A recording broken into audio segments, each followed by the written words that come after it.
Shalom to one and all, and particularly and especially to my friend Jonathan Pollard. Shalom, how are you? Shalom, fine, thank you. Approximately 1 week ago,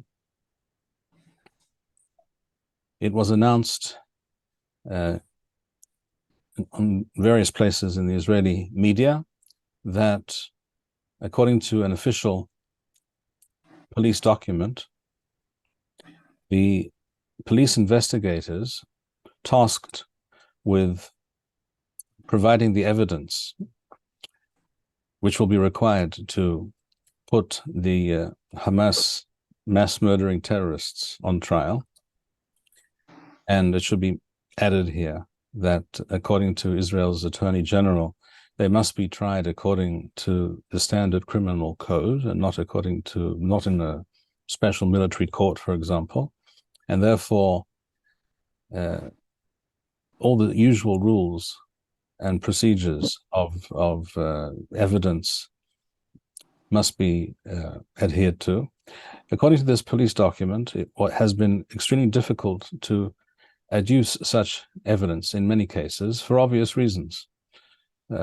Usually, if a person is accused, for example, of murder, there are all kinds of forms of evidence and forensic findings which can be used to demonstrate that this person committed this particular crime.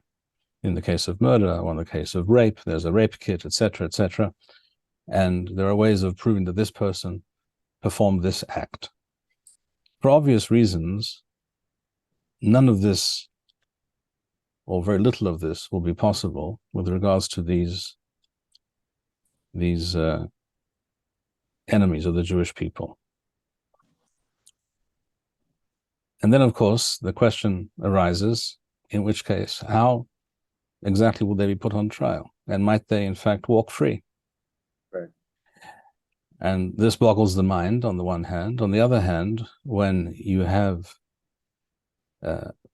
a judicial and legal establishment which fanatically and religiously adheres to a certain mindset, then perhaps we should not be surprised. So let's begin with that. What are your thoughts on that subject? First of all, Chag Sameach. Chag Sameach. Chanukah Sameach. Chanukah Sameach. Happy Chanukah for those listening who do not understand Hebrew. First of all, before all else, I was shocked, and it takes a lot to shock me, by this document that you just referenced, indicating that the police forensic organization is incapable, technically, of amassing the type of evidence required to prosecute, not just effectively prosecute, but to prosecute, period, any of these terrorists with their acts of murder and mayhem against our people in southern Israel. This is the startup nation. This is a country that prides itself on its technological prowess. Where has at the base of all of this, where has all the money gone? You would think that the forensic capabilities of our police department, ministry, would be on the cutting edge. And to find out that we're no better than a third world country, really, you have to ask yourself a fundamental question. Is there no accountability for this? It's not just that now they're running around trying to obtain the type of technology from Europe or the United States that would be required to amass the evidence necessary to prosecute some of these people. It's too late. So here again, it's not just with the military. It's just not with the intelligence organizations, but it's with the police forensic department themselves that there has to be accountability. Okay, so that's number one. Number two, the main question you have to ask yourself is, who cares? This is war. And one of my favorite Roman political philosophers, Cicero, came up with a great line that said, in times of war, the law is silent. What does that mean? During the end of the Second World War, there was a call put out for the immediate execution of all Waffen-SS members, because the organization had been involved in some of the most heinous crimes against Allied prisoners on the battlefield you could ever imagine, like putting soldiers in a barn and setting the barn on fire and having them all burned to death. And the argument against doing that was kind of interesting, was that it would prompt them to fight to the death, causing more Allied casualties. Number two, they wore uniforms. They were part of a structured military organization that followed orders, and that really we shouldn't be going after these men, rather their leaders, because of what they call command accountability. So now let's look at the situation with Hamas in those terms. There is a natural feeling right now that we want to bring those responsible, those participants who were responsible for the rape, murder, dismemberment, the atrocities that occurred on Simchat Torah and immediately after. If we go the legal route, it isn't going to happen. We may get one or two people that are on a GoPro, or their fingerprints are obtainable, whatever. It's a waste of time. Is Hamas a legal combatant under the rules of war? Unfortunately, a case can be made for that. I know this sounds strange and it sounds deeply offensive to most people who are listening to this broadcast. But the fact of the matter is, they used to say you can indict a ham sandwich in a U.S. grand jury. Well, it's the same thing under the rules of war, or the law of war, jus in bello. The law now has been, over the years, has been so modified to account for this new development of terrorists that we are giving them either the right to defend themselves in a civilian court of law, in which case convicting them is going to be very difficult, if even possible, or to treat them as legal combatants. But the same rules apply in that case in terms of evidence. It's going to be very difficult to say, well, this POW, not terrorist, this prisoner of war, should be charged with war crimes. Now, during the Second World War at Nuremberg, for example, they were able to do this, to hold people accountable and execute them, just because there was enough evidence, first-person evidence, documentary evidence, even photographic evidence, that was sufficient to indict and sentence some of these guys. Some, not all. In fact, not even a significant proportion of them. Just the leaders, for the most part, and a few lower down people that were caught actually in the act. So what do we do with all these guys right now? These Hamasnikim, these Hamas terrorists. I mean, that's what they are. Well, right now, I don't think it would be prudent to come to any conclusion as far as how they should be handled once the guns fall silent. Why?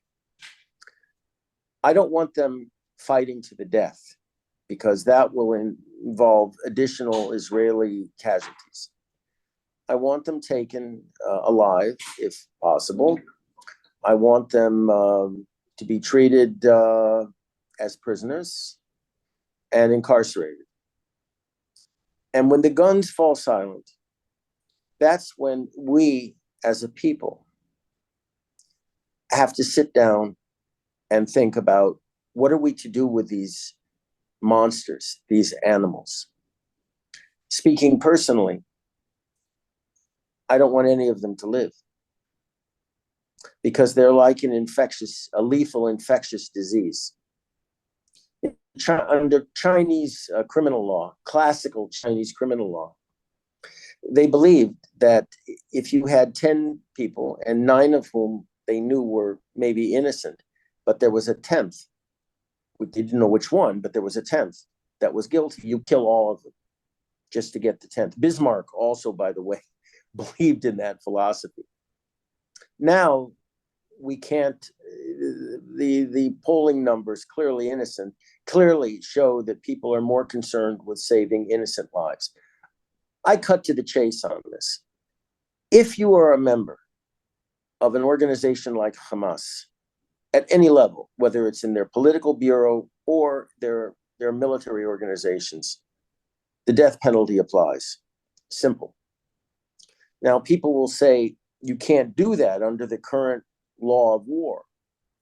I don't accept the current law of war. It doesn't apply at all to the situation that we're facing right now.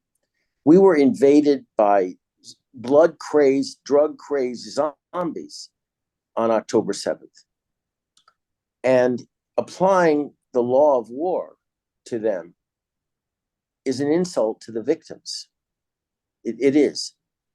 And so I guess the bottom line is, if we don't have a law allowing for their execution, then they have to be kept permanently imprisoned. And this is very dangerous, because this will allow them to be used in exchanges and justify kidnapping and hostage taking again. But if we can't get this done, then they have to be incarcerated for the rest of their lives, in a manner that was similar to the way I was incarcerated, which means no privileges. They'll be fed 3 times a day. There are no visits. They have nothing to read, nothing to write, but they're alive. So what? And that's the end of it. But it will cost a lot of money. They'll be held in individual cells, not collectively. Under the laws of war, we will be pilloried, and we will be condemned, and we will be accused of inhumane treatment of these people. I'm sorry. When you have a mad dog, you shoot it. When the dog is frothing at the mouth and is clearly rabid, you don't negotiate with the dog. You kill it. And this is who we're dealing with. And we must set a standard for the future and a warning for the future, that if you join organizations like this, you won't live. You will all die. I don't believe that handling this matter according to the standard laws of war is relevant or even acceptable. Horrible, unspeakable things were done in this organization's name that cries out for vengeance. And unless and until we're willing to exact that type of vengeance on these animals, our deterrence won't be adequate enough, won't be at a level where we will be able to deter others from joining their ranks. I want people who join their ranks to understand you aren't going to live. And for a lot of these crazy jihadis, like those who joined ISIS and Hamas, there's no difference. If they want to sacrifice themselves for their religion and go to heaven with 70 virgins or whatever, that's fine. We'll accommodate them. But they have to understand that beforehand. And more importantly, we have to understand that. So people have asked me, Jonathan, how can you possibly, for example, draft a law allowing this to happen? Because either the High Court or some of the legal advisors to our various ministries will immediately intervene and either stop it or, overrule it in some way. Well, the way you do that is to have the Knesset pass a law that's insulated from judicial review. That will start a fight. There's no question. Now you may notice that you have caused me to break into laughter, and I will tell you why. First of all, everyone should remember that we have a now retired, thankfully, Chief Justice Aharon Barak, who first of all came along with the idea way back in the 90s, I think it was, or perhaps even in the 80s. Mm-hmm. He invented, literally ex nihilo, the authority, although there is no such legal authority, there is no statement in any Israeli law to that effect, but he decided that the Supreme Court should be able to disqualify a law passed by the Knesset, by the Israeli parliament. Initially, this was a general claim, and then he proceeded to come up with a newfangled idea called a basic law.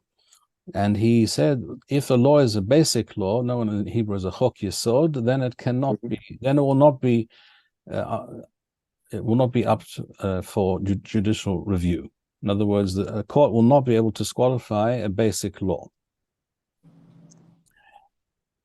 But then one of his followers, one of his hangers-on, Esther Disciple.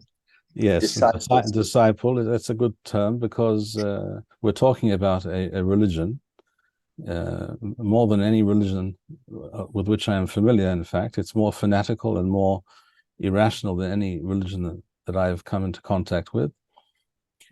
I'm talking about Esther Hayut, who was till very recently the Chief Justice.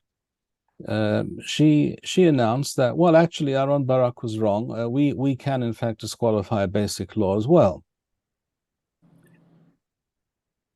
At the time, of course, it was stated by these great doyens of legalism that in order to overturn a basic law, you would need to have 80.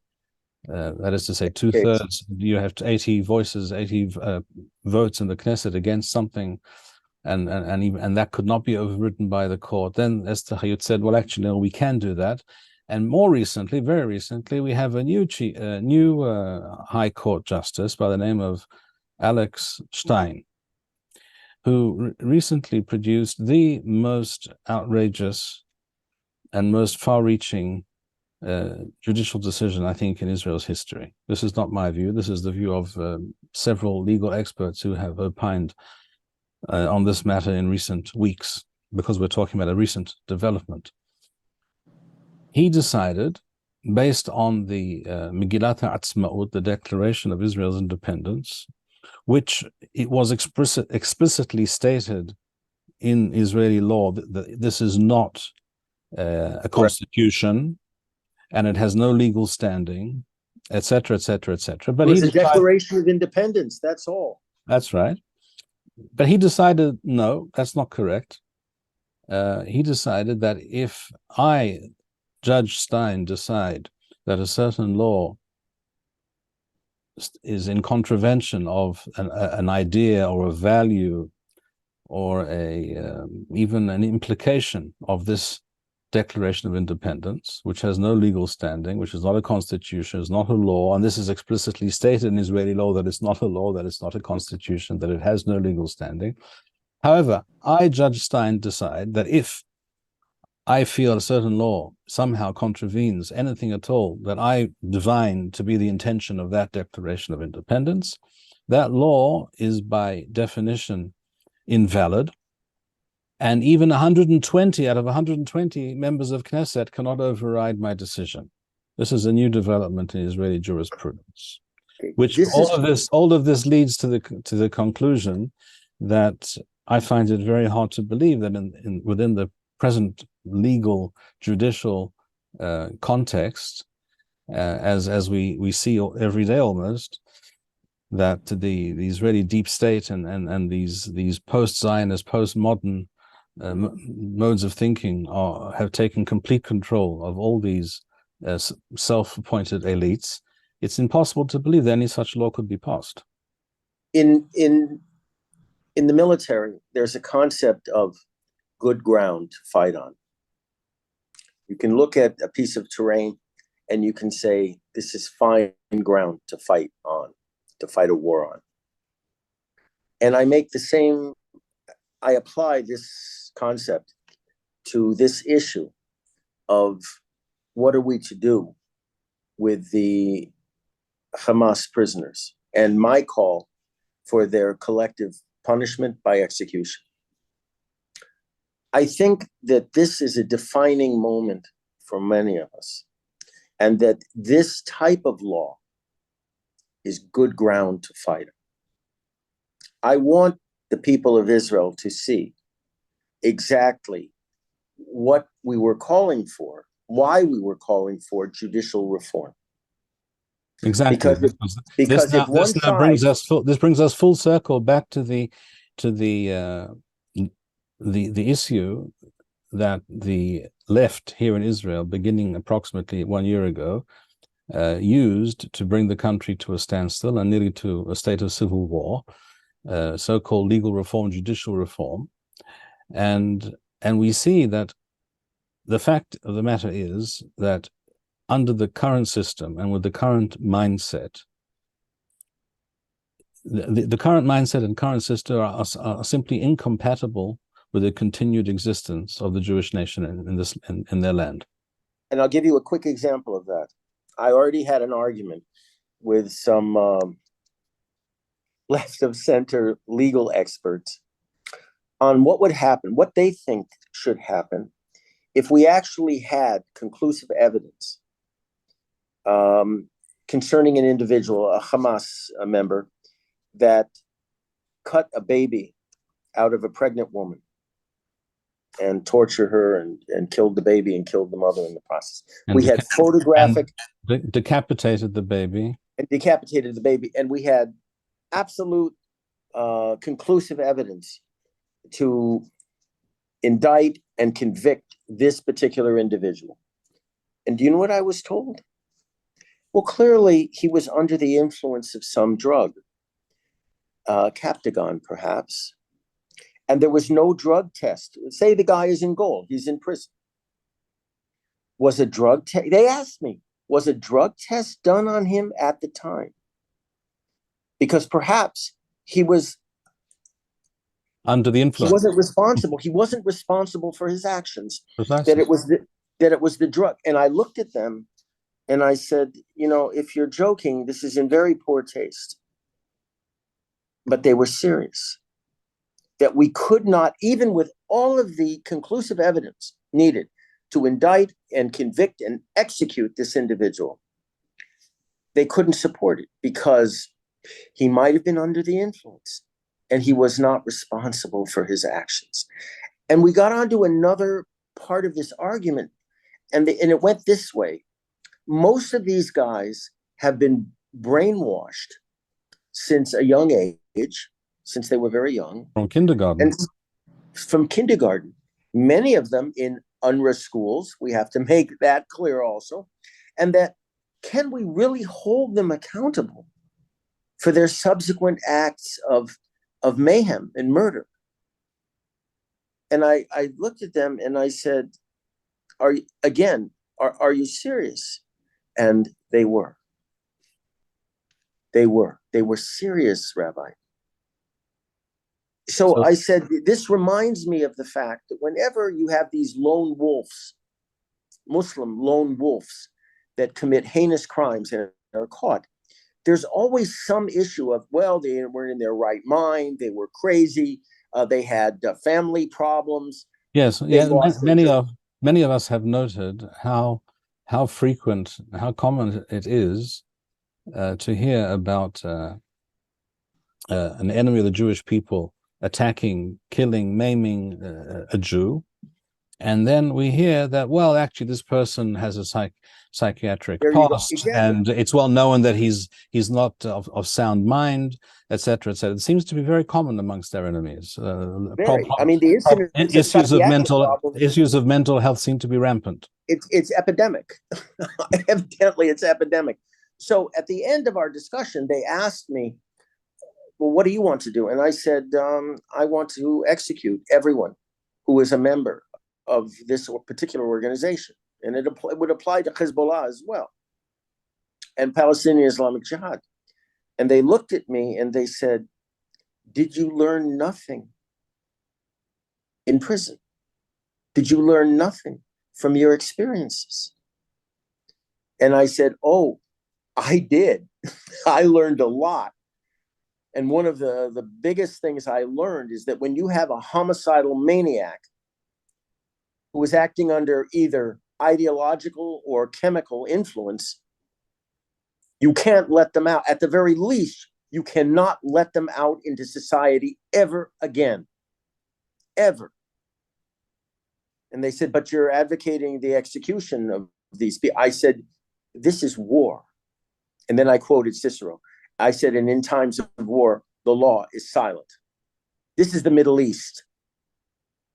That's a very important point that you just made. This is the Middle East, because some people like to mention this or that convention, all of which conventions, of course, were formulated by various European powers, let's say 100 years ago, or 90 years ago, what have you.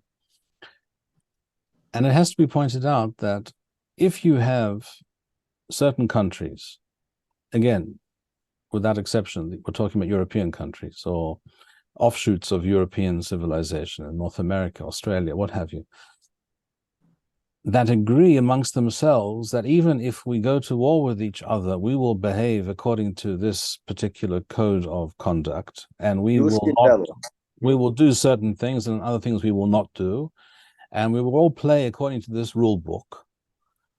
Well, you can make a case that that might be a better way to prosecute wars. You might make that case, but it can only if everybody plays by those rules. It can only be so, exactly, if all participants in a given conflict subscribe to those rules. Correct. But it cannot be the case that you are forced to work under certain constraints, but the other side can do exactly as it pleases. Correct. And this is why, for example, when we fight a conventional army, so let's just say, for the sake of argument, the Egyptian army, we should follow the jus in bello, the rules of war, as long as they're following it as well. There shouldn't be any non-judicial execution of prisoners. Prisoners should be allowed their dignity. There's a whole list of rules and regulations guiding appropriate action for prisoners of war. Okay, we can set that aside. I think we all agree that under those circumstances, these rules and laws should be followed. The problem, and it started really with the, quote, war on terror, it's misapplied to these organizations. With these organizations, they have to be treated as a cancer. There is no member, there is no leader of these organizations that deserves to be left alive. They follow no rules. They follow no sense of ethics or compassion or consideration. They are animals. It's Rabbi Manis Friedman, somebody I have great respect for, just made an observation that's worth thinking about with regard to this issue. He said, isn't it strange that in the Arab world, we never hear anything about hostage taking? We never do. They don't take hostages in the Arab world, in the Muslim world. They don't take hostages. You mean one Muslim group from another Muslim group? No, they don't. They don't. And I looked this up, and I couldn't find it. It just doesn't apply to them. So on the issue of hostages in war, the rules are very clear that what they, even under these laws that you and I have just been disparaging, what they have done by taking hostages is a war crime. Now, the chief prosecutor of the ICC that was invited by the hostage family organizations to come here said, maybe. Okay. But if you look at the law and apply it in this instance, they clearly committed war crimes. And if you look at the result of their actions on Simchat Torah on October 7th, and their written orders that we had before then, that we now have also, off the dead bodies of the Hamasnikim, clearly the whole campaign was based on a war crime. I don't want to debate or waste my time trying to figure out which one did what to whom. Particularly when it's kill them all, and that's particularly when it's even if one believed that this was the preferred legal route, we are talking about a situation where that is clearly impossible. When bodies were burned to a cinder, there is no forensic evidence at all. A rape kit doesn't work at that point. Now to women who were raped, and I resent the term allegedly raped.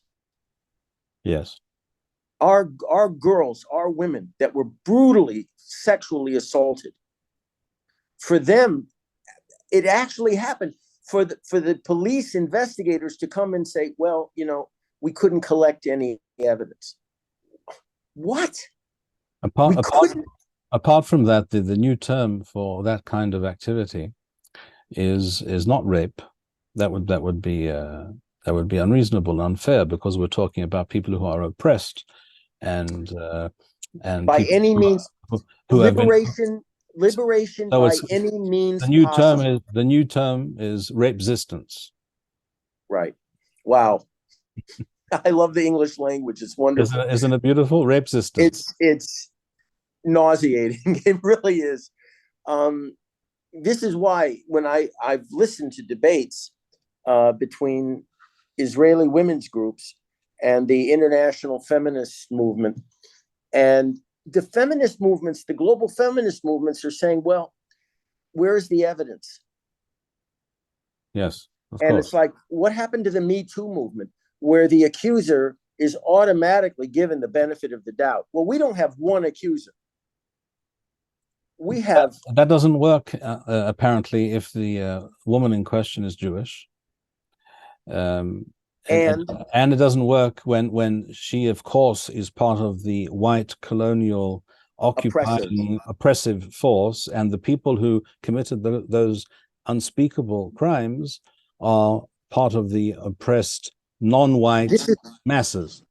Right. This is why the application of this law to our situation right now is appalling. We're living in the jungle right here. And I will not have our society sacrificed on the altar of a legal avodah zarah that has no standing in our Torah tradition. We are a nation that dwells apart. We have our own laws. We have our own philosophies. We have our own code of ethics. And as far as I'm concerned, those ethics that came down to us through Hashem thousands of years ago apply now even more so than they when we first received them from HaKodesh Baruch Hu. Nor will we be preached to by the murderers and rapers and pillagers of our people going back millennia, whether they happen to be in Europe or in North America or in the Middle East or anywhere else. Who are they? Who are they to lecture us? Who are they? They're nothing. They're More, nothing. more to the point, who is the Yuamashit, the so-called Attorney General of Israel, who I think is more powerful than the Prime Minister? I hate to tell you this, Who is but she? Who is she to decide how such people should be dealt with when it's um, obvious that everything that she has stated with regards to everything that's happened since Shmini Atzeret, since the 7th of October, is nothing but is plainly serving the interests of the Jewish people's enemies. It is always the case that these acolytes of international law and postmodern lawfare, it's always the case that their positions, their attitudes, their value system somehow, interestingly, always works out to be to the benefit of the Jewish people's enemies and to the detriment of the Jewish people. When she quotes chapter and verse from various legal treatises and international legal agreements and everything else, I kind of laugh because from my standpoint, the only article of law is section 5.56. That's a particular caliber bullet. Yes. It's a particular caliber bullet. When dealing with certain types with of people, that is the only type of the only law that exists. As Cicero said, yes, the law is silent in such circumstances. Do not bring me into a courtroom with these people. It's an insult to the victims. It is a fact that the Torah, of course, recognizes these facts. It is also a fact that all reasonable Gentile nations have also always recognized such facts. Always. And even at the present time, it should be pointed out that I cannot think of any nation on earth that in the last, shall we say, 60 years has fought a war and abided by all the provisions of all the various conventions and all the various legal treatises. Such things these things do not happen in the real world. These are very nice and fine, all well and good in ivory towers, but they don't exist in the world. I got into an argument with a retired American military lawyer just a few days ago, and he was quoting what President Biden was saying, and the Secretary of Defense about the laws of war and humanitarian relief and all these. I said, stop. I said, do you know anything at all about the conduct of the American Army of Occupation during the Philippine uprising at the turn of the century? And he said, well, not really. The turn of the 20th century. The 20th century. This is after the Spanish-American War, and the Americans decided that they were going to educate the little brown people in the Philippines by taking over the country. And a rebellion, a revolution, insurgency started, and it was put down with such unmitigated brutality that the phrase that's come out of that counterinsurgency campaign by one general, when he was told, what are you going to do with this one area of the Philippines that's in open revolt against the American occupation forces? He said, quote, I intend to turn it into, now listen, a howling wilderness.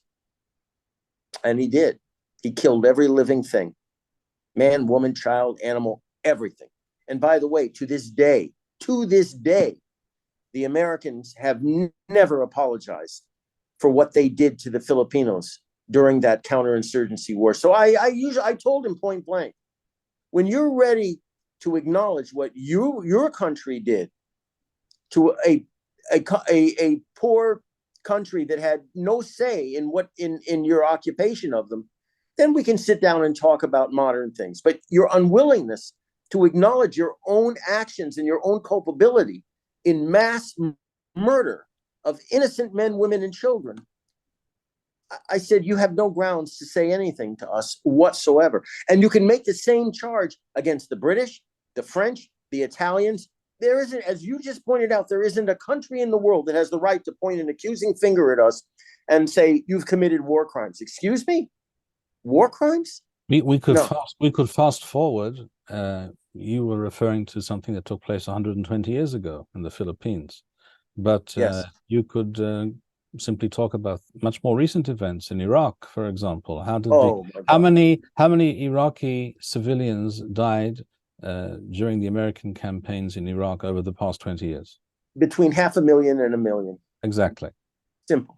And which you don't hear rules, about which this. laws applied, and who has concerned themselves with such matters? When we're not talking about the ancestral homeland of the Americans, for example.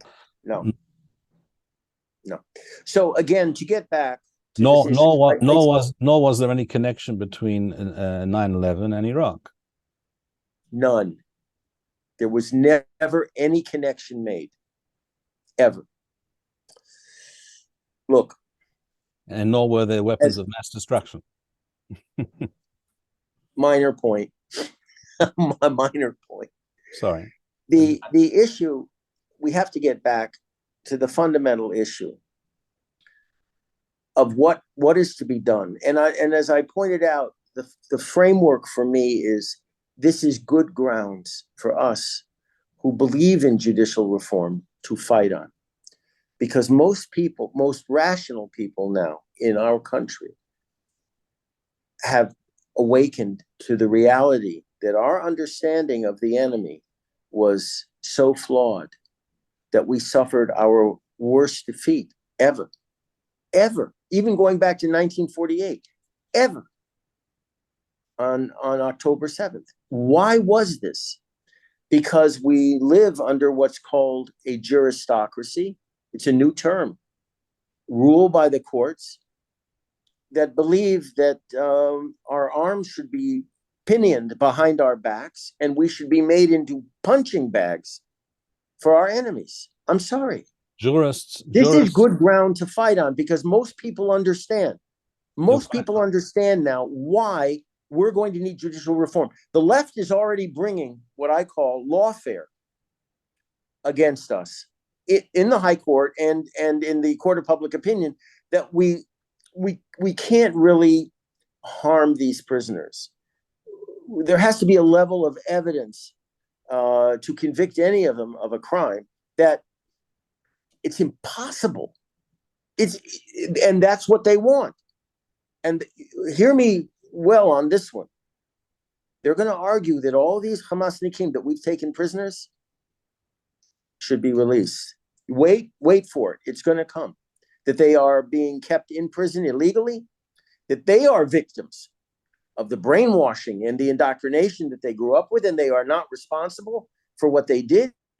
And as a gesture to the Palestinian people, we should release them.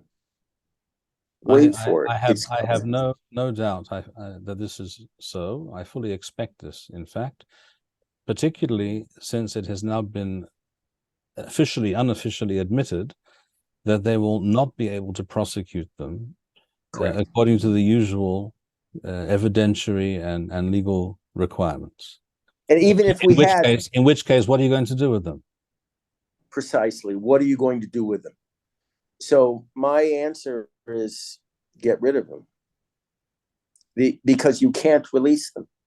They will go back to doing what they did before. Look, a good man, Michael Oren, who used to be the Israeli ambassador to the United States, it came up with an interesting idea. He floated a trial balloon that maybe there's a compromise in terms of getting the hostages out, and that maybe we could offer to allow the Hamas leadership and their members to leave for another country, just as Arafat and the PLO was allowed to leave Beirut when we were besieging him. That worked out very well, as I recall.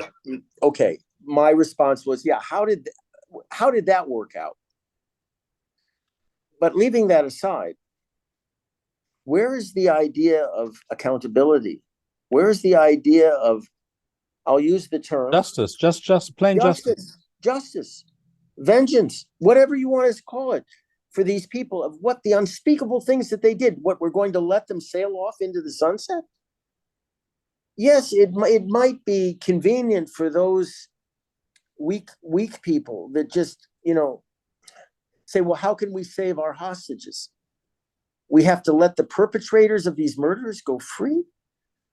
Where is justice in all of this? So even the best of us, and I consider Michael Oren one of the best of us, in his effort to be humane, and his effort to be ethical, and in his effort to be empathic with the hostages and their families, is losing sight of a very important issue that bears materially on what we should do to the Hamas prisoners that we've taken. It's not just a question of deterrence for the future. It's a question of keeping faith with the victims of this massacre that occurred on October 7th. Look, most people will agree that never again means that people like Simon Wiesenthal was right in going after the perpetrators of the Khurban. Everyone that he could find, he went after. Not just the big ones, but the little ones as well. Why? Because we have to keep faith with our victims, with our people who died, murdered, under unspeakable circumstances. On the issue of vengeance, yes, I believe in it. I want people like the Hamasnikim and Hezbollah and the rest of them to fear the wrath of God anytime they think about doing harm to our people. That is real deterrence. And unfortunately, in order to give a form to this concept, you're going to have to kill these people, execute them. You're going to have to. That's the only thing. We are living in the jungle, and unfortunately, the laws of the jungle apply. The strong survive, the weak perish. And in this neck of the woods, when you are weak, you will die. It's a given. So on any number of levels, to sum up, whether it's a matter of justice, whether it's a matter of vengeance, whether it's a matter of survival,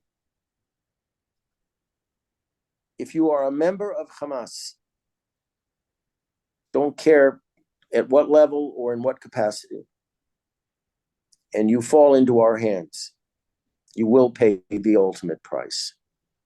Period. It will be interesting to see whether, in the wake of the catastrophe that befell us on Shmini Aseret, on the 7th of October,